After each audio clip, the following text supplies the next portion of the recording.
উদয়পুর শহরের রমেশ চৌমুহনী এলাকায় সোমবার ভোররাতে একটি বোলেরো গাড়ি নিয়ন্ত্রণ হারিয়ে জাতীয় সড়কের পাশে থাকা একটি রেস্টুরেন্টে ধাক্কা দেওয়ার ঘটনায় চাঞ্চল্যের সৃষ্টি হয়েছে। ঘটনায় রেস্টুরেন্টটির ব্যাপক ক্ষয়ক্ষতি হয়েছে বলে জানা গেছে। স্থানীয় সূত্রে জানা যায়, সোমবার ভোররাতে রাবার বোঝাই একটি বোলেরো গাড়ি জাতীয় সড়ক দিয়ে যাওয়ার সময় হঠাৎ করে নিয়ন্ত্রণ হারিয়ে রাস্তার পাশে অবস্থিত দাদা বৌদির রেস্টুরেন্ট নামক দোকানে সজোরে ধাক্কা দেয়। ধাক্কার ফলে রেস্টুরেন্টটির সামনের অংশ ভেঙে যায় এবং দোকানের ভেতরে থাকা টেবিল, চেয়ার, কাচের সামগ্রী সহ বিভিন্ন আসবাবপত্র ভেঙে চুরমার হয়ে যায়। ঘটনার সময় এলাকায় তেমন কোনো লোকজন না থাকায় বড় ধরনের হতাহতের ঘটনা ঘটেনি বলে জানা গেছে। তবে ধাক্কা শব্দে আশেপাশের বাসিন্দারা ছুটে এসে ঘটনাস্থলে ভিড় জমান। ঘটনা খবর পেয়ে আরকেপুর থানার পুলিশ দ্রুত ঘটনাস্থলে পৌঁছে পরিস্থিতি নিয়ন্ত্রণে আনে। পরে দুর্ঘটনাগ্রস্ত বোলেরো গাড়িটিকে আটক করে আরকেপুর থানায় নিয়ে যাওয়া হয়েছে। সোমবার সকালে দোকানের মালিক তাপস সাহা দোকানে এসে দেখেন তার রেস্টুরেন্টের ভেতরে থাকা প্রায় সমস্ত জিনিসপত্র ভেঙে তছনছ হয়ে পড়ে রয়েছে।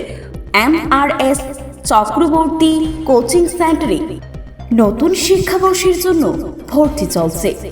আকস্মিক এই ঘটনায় তিনি হতবাক হয়ে পড়েন। এদিকে কি কারণে গাড়িটি নিয়ন্ত্রণ হারিয়ে দোকানে ধাক্কা দিলেও তা খতিয়ে দেখতে পুলিশ ঘটনার তদন্ত শুরু করেছে।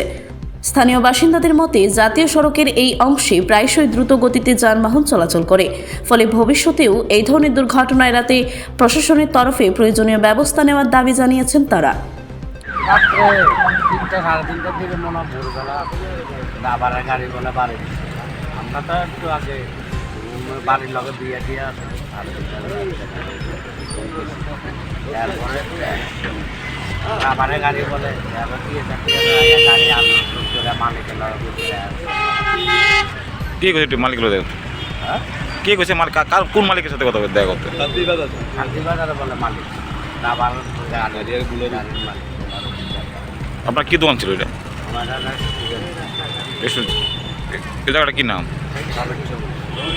আপনি কি নাম? এখন পুলিশ কি গাড়িটা আটক করছে নাকি পুলিশ? গাড়িটা আমরা দেখছি রাবারের গাড়িটা আনলোড করে দিলে গাড়িটা বলে থানা